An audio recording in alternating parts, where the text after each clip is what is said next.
wanted to talk to you about the Apple TV version, which is much more costly, an extra probably $200, depending on what size you buy. This is the 4K version, the 4K and 64GB memory. So this one actually has memory on it, meaning that you can actually download. So if your internet is not very strong, you have trouble streaming, or you'd like to be able to access at any point, or internet is dropping out, you can download videos onto this and then watch them later. So that's probably the big draw card of the Apple TV. It's got very similar apps to the Fire Stick, a few extra little functions and features here and there, but really I would say the key is, the probably two main features is the memory that you can download onto here, and second to that, it does open you up to the whole Apple world. If you've got an iTunes account, then you can be buying videos and movies on your iTunes account. You'll keep them forever. You can watch them on any Apple device, or through any time you download iTunes. So yeah, there's a few extra features, but it is more costly. So feel free to let me know if you have any other questions, but I won't need to unpackage this, because really it's the same setup and the same system as the previous video on the Amazon Fire Stick. You just need a HDMI port, plug it in, log in, sign up, and you'll have a very, very similar looking menu. I'll set it up and we'll show you quick at the end of this video quickly what the menu looks like, but otherwise it's all very similar.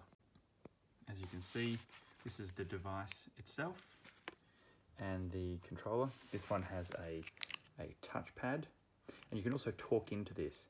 That's probably the other big function. As you can see, the little microphone button here.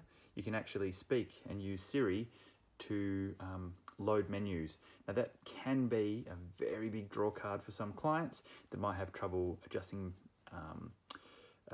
working controllers and such. You can speak into this and say, launch Netflix. Note, it does have a plastic wrapper around the base, so it will look like there's no ports. You need to take that off to access the ports. Really, it's just one of Apple's many fancy packaging techniques, but this is the device. You can also plug it straight into the internet, so you don't have to use Wi-Fi. You will also need your own HDMI cable, which can cause issues for some people when they're wanting to set it up straight away. But yeah, you will need an HDMI cord. You will also need a USB port of some description, so you can plug the Apple connector into the remote, and then the other end into a USB, so that will how you charge it. USB port of some description into here in order to charge the device up. We'll have batteries to begin with, partly loaded. Once I have plugged it in, I'll come to this menu. It's asking me to touch the touchpad up the top here, which is both a touchpad and a click. It's asking me to scroll up and down, so as you can see, I'm now swiping the pad. It's a touchpad, which is a little bit different to a lot of other controllers. Clients may have a little bit of practice getting used to it, but it is actually quite intuitive. I'm selecting Australia.